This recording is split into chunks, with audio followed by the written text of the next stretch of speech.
ஏங்க எத்தனை வருஷம் உங்களுக்கு குழந்தை இருந்தாலும் சரி, எத்தனை இடத்துல போய் உங்களுக்கு பார்த்து ஃபெயிலியர் ஆயிருந்தாலும் சரி, ஏன் செயற்கை கருத்தரிமை மையத்துக்கே போய் ஐவிஎஃப் போயிட்டு அங்க ஆகலன்னு சொன்னாலும் சரி, இவங்க கிட்ட வந்தா 3 மாசம் ட்ரீட்மெண்ட்டுங்க, குழந்தை பிறந்துருமா? எனக்கு ஆச்சரியம் வந்தது, எப்படியா சாத்தியம் அப்படின்னு. தம்பி எத்தனை வருஷம் குழந்தை இல்லைனாலும் சரி, எவ்வளோ இடத்துக்கு போயிட்டு வராங்க, ஐவிஎஃப் பண்ணியிருக்காங்க, இல்லை zero counting mortality zero counting இருக்குது, அசஸ் பிரமியா இருக்குது, விந்தணுக்களே இல்லை, குழந்தையே இல்லை, அவங்களுக்கு பிறக்கவே பிறக்காது, அதாவது குழந்தை தங்கி தங்கி கலையுது அப்படின்னாலையும் இந்த மருந்துகளை எவ்வளவு நாள் எடுக்கலாம்? அவங்க 3 மாசம் கண்டிப்பா எடுத்தாகணுங்க. பிசிஓடி இருந்தால் மட்டும் 4 மாசம். 4 மாசம். அதுக்கு மேல எல்லாம் வேண்டாம். அதுக்கு மேல வேண்டாம். பெரும்பாலும் இவங்க மருந்து கொடுத்தது எல்லாருக்குமே ட்வீன்ஸ் தான். இதுதான் பெரிய விஷயம். இதெல்லாம் சித்தப்படுத்தல சாத்தியமா அப்படின்னு. சாத்தியம் தம்பின்றாங்க. அக்கா ஒரு சிலருக்கு ஜீரோ கவுண்டிங் இருக்கு, அவங்களுக்கு சாத்தியமே இல்லை, அசஸ்பரமியான்றாங்க. தம்பி அதுக்கு சிறப்பான சிகிச்சை இருக்கு, எடுத்துக்க சொல்லி மில்லியன் கணக்கில் உற்பத்தி ஆகுன்றாங்க. இது எந்த விதத்துல சாத்தியம்? வாங்க முழுமையான தகவலை இந்த வீடியோவில் பார்க்கலாம். அம்மா வணக்கம்மா. ஐயா வணக்கம் ஐயா. அம்மா பல வருஷமா குழந்தை இல்லை, போகாத இடம் இல்லை, ஏறாத கோயில் இல்லை, பார்க்காத மருத்துவர் இல்லை, செய்யாத சிகிச்சை இல்லை, பணம் பல லட்சம் செலவாச்சு, குழந்தை இல்லை அப்படின்னு சொல்லிட்டு நிறைய பேர் வருத்தப்படுறாங்க. ஒரு சிலர் பார்த்தீங்கன்னாக்க கல்யாணம் ஆகி 1 வருஷம் 2 வருஷம் 5 வருஷம் ஆனால் எதுவும் நல்லது இல்லையா, எதுவும் புழு பூச்சி இல்லையா, எதுவும் நல்ல செய்தி இல்லையா அப்படின்னும் கேட்குறாங்க. இதனால மனதளவில் அந்த கணவன் மனைவி காயப்படுறாங்க, வருத்தப்படுறாங்க. அதே மாதிரி அவங்க குடும்பமும் மனதளவில் கஷ்டப்படுறாங்க. ஐவிஎஃப் போகிறாங்க, ஐவிஎஃப் போயிட்டு செயற்கை கருத்தரிமை போயிட்டு அங்கேயும் அவங்க இந்த விந்தணுக்களை வச்சு எடுத்து அந்த கருமுட்டில் வளர்ச்சி செய்ய பார்க்குறாங்க, அங்கேயும் ஃபெயிலியர் ஆயிடுதுன்னு சொல்கிறாங்க, அதுவும் முடியலன்னு சொல்கிறாங்க. ஒரு சிலருக்கு அந்த ஜீரோ கவுண்டிங் இருக்கு, மொட்டாலிட்டியே இல்லை, அதுக்கான தகுதியே சுத்தமா இல்லைன்றாங்க. இது எல்லாத்துக்குமே 3 மாசத்துல சரி பண்ணிடுவேன்னு சொல்லிட்டீங்கல்ல, இது எப்படி சொல்றீங்க? எனக்கு ஒண்ணுமே புரியல. நான் 3 மாசம் சரி பண்ணுவேன் தம்பின்றீங்களே, எப்படி பவர்ஃபுல்லா இருக்கு? அந்த அளவுக்கு பவர்ஃபுல்லா இருக்கு, பவர்ஃபுல்லா இருக்கும். நான் மூலிகை செஞ்ச பொருள் எல்லாம் நீங்க சாப்பிட்டப்பட்டா வாங்கிட்டு போலாம். இதுல என்ன ஆச்சரியம்னா, நார்மலா உள்ள எங்களுக்கு 3 மாசத்துல கர்ப்பம் ஆயிருவாங்க. பிசிஓடி இருக்கிறவங்களுக்கு மட்டும் 4 மாசம். 4 மாசம். ஆமா. ஓகே. அப்படி இல்லைங்க, சரி பண்ணிட்டாங்களன்னா இன்னைக்கு அவங்களுக்கும் குழந்தை பிறந்திருக்கும், நல்லா இருக்கிறாங்க. அவங்க வந்து சின்னியம்பாளத்துல இருக்கிறாங்க. அவங்க பேரு கிருஷ்ண, மனைவி பேர் வந்து பார்வதி, நல்லா இருக்கிறாங்க. அவங்க நான் 2-3 வாரத்தையெல்லாம் ஜாயின் பண்ணி விட்டாங்க. அவங்களுக்கு எத்தனை வருஷமா குழந்தை இல்ல? 7 வருஷம். 7 வருஷம் 5 வருஷம் ட்ரீட்மெண்ட் பண்ணிட்டு இருந்திருக்காங்க. உங்களுக்கு கவுண்டிங்கே இல்லப்பா, முடியல, ஏதாவது ஒரு சித்தாள் போய் பாருங்க அப்படின்ட்டாங்களா அந்த அம்மாவை. அப்புறம் தான் கடைசி நம்ம வீட்டுல வந்து ஒயரிங் பண்ண வந்தாரு. அப்புறம் நம்ம வீட்டுல வந்துட்டு போயிட்டு எல்லாம் எதுக்கு இவ்வளவு கூட்டமா வராங்கன்னு கேட்டாங்க. சாமி இந்த மாதிரி நான் மூலிகை பண்ணிட்டு இருக்கிறேன், எல்லா வியாதிக்கும் பாக்குறேன் அப்படின்னு. அப்புறம் இந்த மாதிரி நாளைக்கு நான் ரிப்போர்ட்டோட வரமா அப்படின்னப்பல, அடுத்த நாள ரிப்போர்ட்டோட வந்தப்பல இவங்க ஒய்ஃபோட கிளாஸ்மேட் அந்த பையன் இத்தனைக்கு. ஓஹோ. ஆமா. அப்புறம் வந்து பார்த்தோமா நான் சொல்லிட்டேன், கண்ணு உங்ககிட்ட ஒண்ணுமே இல்லை கண்ணு, அப்புறம் எப்படிதான் எல்லாம் சுத்தமா நொந்து போய் இருக்கிறீங்க, எந்த பிரச்சனையுமே ஒண்ணுமே இல்லை அப்படின்ட்டேன். அதாவது வர்ற கணவன் மனைவி 2 பேரும் நாடி பார்த்து தான் பண்ணுவீங்க? ஆமா, நாடி பார்த்து தான் சொல்லுவேன், நாடி பார்க்காம இல்ல. நண்பர்களே, இந்த அம்மா கிட்ட என்ன ஒரு ஸ்பெஷல்னா, வர்ற எந்த பேசுனாலும் நாடி பார்த்து தான் சொல்லுவாங்க. நாடி பார்த்து உங்களுக்கு இந்த பிரச்சனை இருக்கு, இந்த பிரச்சனைனால இந்த நோய் வந்திருக்கு, இதுக்கான தீர்வு இந்த மருந்து தான் கொடுக்குறாங்க. ஆனா முடியாது இருந்தாலுமே நம்ம சித்தால் வந்து முடியலன்னு சொல்றதுக்கு வாய்ப்பே இல்ல, அந்த அளவுக்கு ரிசல்ட் கிடைக்கும். ஆமா. ஆனா 3 மாசம் தொடர்ந்து சாப்பிடணும். கோழிக்கறி மட்டும் சாப்பிடக்கூடாது. கோழிக்கறி மட்டும் எடுக்கக்கூடாது. ஆமா. கன்சீவ் ஆகி பிறக்க வரலையுமே எடுத்துக்கூடாது. பிறக்கிற வரையுமே. ஆமா. அது நல்லா ஹீட் பண்ணி விட்டுரும், இருக்கிறதெல்லாம் கலஞ்சா போகும். இப்ப அப்படி ஒரு லேடிக்கு தான் அந்த மாதிரி தான் ஆகி அவங்களுக்கு நிக்கவே இல்லை. கடைசியா அந்த பையன் வந்து இந்த மாதிரி என்னமா பண்ணலாம், எங்க வீட்டுல எல்லாருமே இந்த மாதிரி ஆயிடுச்சு அப்படின்னாங்க. தம்பி நீ இதை செய்ய, இதை சாப்பிடு அப்படின்ட்டு. அப்புறம் வாந்தி நிக்கல, கன்சீவ் ஆகிட்டாங்க, வாந்தி நிக்கல. வாந்தி நிக்கிறதுக்கு ஒரே 2 பொருள் தான் கொடுத்தேன், வாந்தி நின்றுச்சு. நான் போலன்னு தான் அந்த அம்மாவுக்கு ரொம்ப வருத்தம். இன்னைக்கு நான் எப்படியா இருந்தாலும் அவங்க போய் சந்திச்சுட்டு வந்துருவேன். சரிங்கம்மா. இப்போ கூட ஒருத்தருக்கு குழந்தையே நிக்காத சாத்தியமே இல்ல, அவங்க ஆனா அவங்க மாமனாருக்கு எப்படியாவது பேரம்பேத்தி இருக்கணும் அப்படின்னு அது சொல்லுங்க. அது வந்து பிசிஓடியோட வந்தாங்க. டாக்டரும் வந்து எல்லா ஆஸ்பத்திரியும் பார்த்துட்டாங்க, கோயம்புத்தூர் கட்டி பார்த்துட்டாங்க, வாய்ப்பே இல்லம்மா, அப்படி இருந்தாலும் நிக்கும், போயிரும் அப்படின்ட்டாங்க. நம்ம கிட்ட வந்தாங்க. அந்த பையன் இன்னைக்கு பெருமையா பேசுவாரான். அந்த அம்மா கிட்ட போயிட்டு வந்து ராசி நம்ம ஒய்ஃபும் கன்சீவ் ஆயிட்டாங்க, பிசிஓடி இருந்துச்சு, அதுவும் குணமாயிருச்சு. இன்னைக்கு கன்சீவ் ஆகி பெட் விட்டு இறங்காம, ஆனா 3 மாசம் இருக்கு சொல்லிட்டேன். ஆனா கர்ப்பப்பை கொஞ்சம் தணுவா இருந்துச்சு, அது வீக்கா இருக்கிறதுனால பெட் விட்டு இறங்க வேண்டாங்கம்மா அப்படின்ட்டு. அது எல்லா டாக்டரும் சொல்றதுதான். அது மாதிரி நானும் அந்த மாதிரி தான் செஞ்சேன். அந்த அம்மா வந்து அப்படியே செஞ்சாங்க. அதுக்கு உண்டான ஃபுட்டெல்லாம் எடுத்துக்கிட்டாங்க. நல்லா இருக்கு, தாய்மொழியும் நல்லா இருக்கிறாங்க. ஆபரேஷன் பண்ணி தான் எடுத்துருக்காங்க. குழந்தைங்கள கொழு கொழு கொழு கொழு கொழுன்னு இருக்கு. எத்தனை பேரு? 2 குழந்தைங்க. ட்வின்ஸ். அது ஆணொன்னு பெண்ணொன்னு. ஆணொன்னு பெண்ணொன்னு. சார் நீங்க சொல்லுங்க சார். அம்மா நிறைய சொல்லுங்க, நீங்களும் நிறைய சொல்லுங்களேன். நம்ம கிட்ட நிறைய வந்து குழந்தை இல்லாதவங்க நிறைய வராங்க. நீங்க பேசிட்டே இருங்க, இத நான் சாப்பிடலாம்ல? தாராளமா சாப்பிடலாம். அப்படிங்களா? யாரு வேணாலும் சாப்பிடலாம். அப்போ குழந்தைங்க இல்லாம வராங்கங்கிறதுக்காக தான் நாங்க வந்து சரி இத்தனை பேர் இருக்காங்க. ஏன்னா இப்ப கல்யாணம் ஆயிடுச்சுன்னா 2வது மாசம் 3வது மாசமே ஏதோ விசேஷமா ஆமா அப்படின்னு கேட்க ஆரம்பிச்சிடறாங்க. இப்போ இப்படி பல வருஷம் ஆகுறப்போ அவங்க என்ன பண்றாங்கன்னா ரொம்ப சங்கடத்துக்குள்ளாயிடுறாங்க. வெளியில ஏதோ ஒரு ஃபங்க்ஷன் போறனா கூட யோசிக்க ஆரம்பிச்சிடுறாங்க.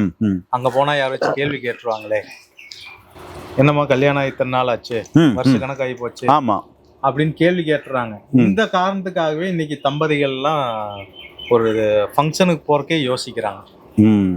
அப்படி அந்த மாதிரி ஒரு 22 வருஷம் ஆச்சுங்க கல்யாணம் ஆகி. 22 வருஷம். 22 வருஷங்க. மூலனூருக்கு அந்த பக்கம் சம்மங்கரைங்கிற ஒரு ஊருங்க. ஞாபகம் வச்சிருக்க. அந்த அம்மாக்கு 22 வருஷமா குழந்தை இல்லைங்க. அவங்களுக்கு யாரோ ஒரு தகவல் சொல்லி இங்க வந்து பார்த்தாங்க. இங்க வந்து பார்த்தப்போ 3 மாசங்க. அந்த அம்மாவுக்கு வயசு 42 வயசுங்க. நம்ம நல்லா பார்த்துக்கோங்க, 22 வருஷமா குழந்தை இல்ல, 42 வயசு. சரிங்களா? இங்க வந்து 3 மாசம் மருந்து எடுத்திருக்காங்க. சொல்லுங்க ஐயா. அந்த 3 மாசம் நாங்க கொடுத்து பத்தியும் ஒரே ஒரு பத்தியும் சொன்னோம். பிராய்லர் சிக்கன் சாப்பிட வேண்டாம், மற்றபடி நீங்க என்ன சாப்பிடலாம் சாப்பிடலாம். மீன் சாப்பிடுங்க, மட்டன் சாப்பிடுங்க, ஆனா சிக்கன் ஐட்டம் மட்டும் எதுவும் தொட வேண்டாம். மற்றபடி நீங்க உங்களுக்கு வேற பத்தியும் கிடையாது. அதுக்கப்புறம் அவருடைய கணவருக்கு வந்து பத்தியும் கொடுத்தோம். மது தொடக்கூடாதுங்க, குட்கா தொடக்கூடாது, புகைப்பழக்கம் இருக்கக்கூடாது. இது எல்லாமே கண்ட்ரோல் பண்ணிக்கணும். இது இல்லாம இருந்ததுன்னா நாங்க கேரண்டியா 3 மாசத்துல ரெடி பண்ணி தரோம். நல்லா புரிஞ்சுங்களா? அதாவது பெண்களுக்கு பிசிஓடி பிரச்சனை இருந்தாலும் சரி, பிஓஎஸ் இருந்தாலும் சரி, நார்க்கட்டி நீர்க்கட்டி இருந்தாலும் சரி, டியூப்ல அடைப்பு இருக்கு அப்படின்னு சரி, கருமுட்டை வளர்ச்சி இல்லை, கருமுட்டை வெடிக்கலைனாலும் சரி, அதுக்கும் ட்ரீட்மெண்ட் இருக்கு. கர்ப்பப்பை அதாவது பல்கி யூட்ரஸா இருந்தாலும் அதுக்கும் ட்ரீட்மெண்ட் இருக்கு. அந்த பிரச்சனைகளையும் சரி பண்ணிட முடியும். ஒரு சிலருக்கு நின்று களைஞ்சு போகுது இல்லையா, அவங்களுக்கும் ட்ரீட்மெண்ட் பண்ண முடியும். ட்வீன்ஸ் பிறந்திருக்குன்னு சொல்றாங்க. அதே மாதிரி ஆண்களுக்கு அசஸ்பர்மியா இருக்கு, அதுக்கும் சிகிச்சை இருக்கு. விந்தணுக்கள் குறைபாடு இருக்கா அப்படின்னாலையும் அதுக்கும் ஐயா சொன்ன இந்த வழிமுறைகள் கடைபிடிச்சு அதையும் சக்சஸ் பண்ணி முடியுன்றாரு. சொல்லுங்க ஐயா. இதை மட்டும் ஃபாலோ பண்ணிட்டு வந்தா நாங்க கேரண்டியா வந்து அவங்களுக்கு ஒரு குழந்தை உருவாக்குறதுக்கு ஒரு வாய்ப்பு இருக்கு. கண்டிப்பா இருக்கு. ஆனா மதுவை தொடக்கூடாதுங்க. மதுவை தொடங்க, புகைப்பழக்கம் இது எதுவும் அவங்களுக்கு இருக்கக்கூடாது. ஐயா இப்போ நீங்க பேசினீங்க, நான் தெரியாம சாப்பிட்டேன். ஆனா நல்ல டேஸ்டா இருக்கு. இது தாராளமா எல்லாருமே சாப்பிடலாம். இது எல்லாமே உங்களுக்கு அந்த விந்தணுக்களை உருவாக்கக்கூடிய பொருள் தான். இதெல்லாம் பொருள் தான், எல்லாமே எல்லாம் மூலிகள் தான்.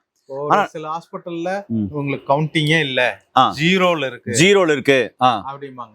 அவங்களுக்கு எல்லாம் இது வந்து வரப்பிரசாதம். இல்ல உண்மையாவே நல்லா இருக்கு. சாப்பிடறதுக்கும் அவ்வளவு அருமையா சாப்பிட்டா நல்லா இருக்கு. நீங்க சாப்பிட்டீங்கன்னா சாப்பிட்டே தான் இருப்பீங்க. அதான் இப்போ சாப்பிட்டேன், இன்னொரு கொஞ்சம் எடுத்து சாப்பிடலாம் அப்படின்னு தான் தோணுது. ஏன்னா சாப்பிட்றதுக்கும் ருசியா இருக்கும். அதனால இதை ரெகுலரா நீங்க சாப்பிட்டு வரப்போ உங்களுக்கு அந்த விந்தணுக்களுடைய எண்ணிக்கையானது ஏறிட்டே இருக்கும். கவுண்டிங் அதிகமாயிரும். அப்போ உங்களுக்கு குழந்தை உருவாகிறதுக்கு வாய்ப்புகள் அதிகம். சரிங்களா? அதனால இதை தாராளமா பயன்படுத்தலாம். இதுக்கு நாங்க கேரண்டி தரோம். ஐயா சொல்லுங்க ஐயா, இப்போ இதை வந்து எப்படி சாப்பிடணும் ஐயா? இதை வந்து காலையிலையும் இரவுலையும் ஒரு உருண்டை இல்லைன்னா ஒரு ஸ்பூன் தாராளமா எடுத்து சாப்பிட்டு படுக்கிறதுக்கு முன்னாடி ஒரு 1/2 டம்ளரோ அல்லது 1 டம்ளரோ பால் குடிச்சுக்கலாம். அதுக்கு அடுத்தது இது நாங்க ஒரு பல மூலிகைகளை போட்டு இதை அரைச்சு வச்சிருக்கோம். இது வந்து இந்த விந்தணுக்களுடைய உற்பத்திய இது வந்து நல்லா ஸ்ட்ராங் பண்ணி கொடுக்கும். இது என்ன பண்ணலாம்னா 2 வகையை அதை யூஸ் பண்ணலாம். ஒண்ணு நம்ம சாப்பாட்டுல சாப்பிட்ற சாப்பாட்டுல 1 ஸ்பூனோ 2 ஸ்பூனோ போட்டு நல்லெண்ணெயோ தேங்காய் ஏதோ ஒண்ணு நெய்யோ. ஊத்தி நெய் இதுல 3ல எது வேணாலும் ஊத்தி நல்லா பிணைஞ்சு சாப்பிட்டுக்கலாம்.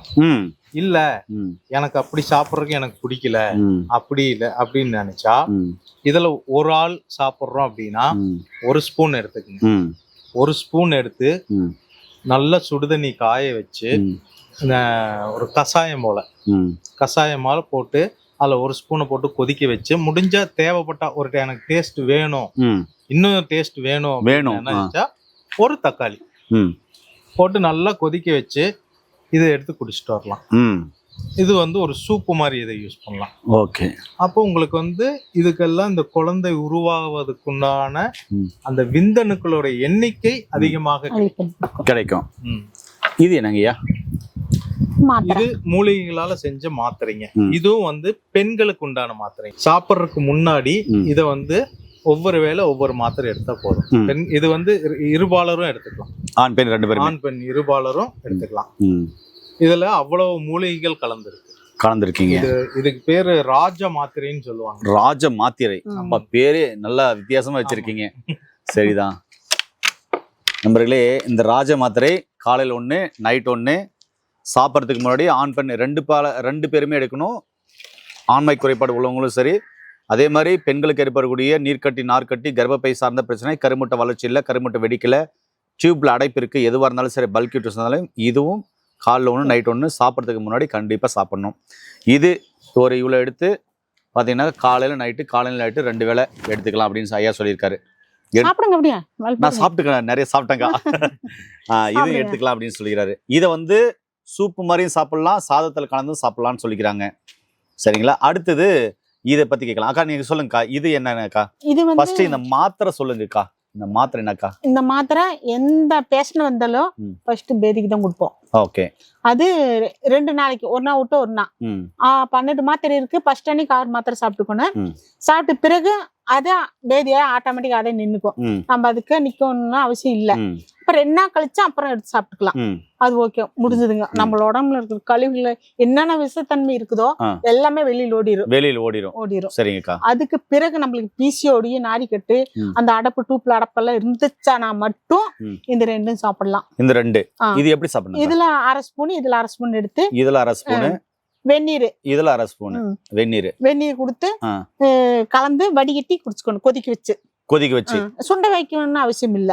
தண்ணியில ஊத்தி கலந்து வடிகட்டி குடிக்கணும். வடிகட்டி குடிச்சுக்கணும். ஒரு நாளைக்கு எத்தனை முறை குடிக்கணும்? 2 முறை குடிச்சா போதும். 2 முறை குடிச்சா போதும். அடுத்தது இதுக்கா? இது லேகியம். 2 பேரும் சாப்பிடலாம். ஆணும் பெண்ணு 2 பேருமே சாப்பிடலாம். 1 ஸ்பூன். 1 ஸ்பூன் லேகியம்.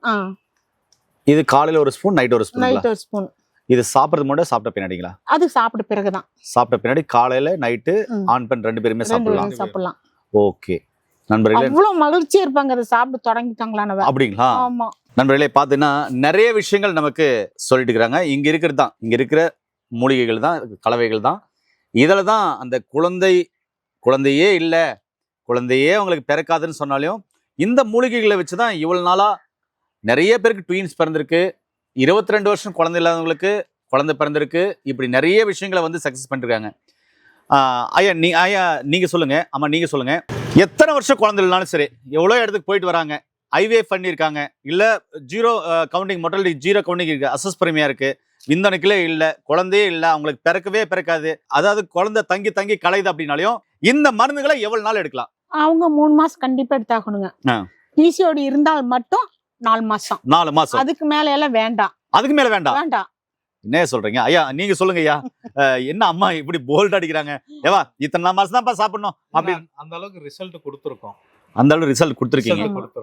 ஓகே. அதனாலதான் அடிச்சு சொல்றோம் 3 மாசம். 3 மாசம். இதே பிசிஓடி ப்ராப்ளம் இருக்கிற லேடிஸ் மட்டும் 4 மாசம். 4 மாசம் எடுத்துக்கணும். அதாவது கர்ப்பப்பையில பிரச்சனை 4 மாசம். ஏன்னா நண்பர்களே, எத்தனை வருஷம் உங்களுக்கு குழந்தை இல்லைனாலும் சரி, குழந்தை வரத்தை கொடுக்கக்கூடிய அற்புதமான மூலிகை மலைவாழ் மக்கள் பயன்படுத்துற ஒரு பாரம்பரிய வைத்தியம், அந்த இடத்துல பயன்படுத்துற மூலிகைகள் தான் இங்க காமிச்சிருக்காங்க.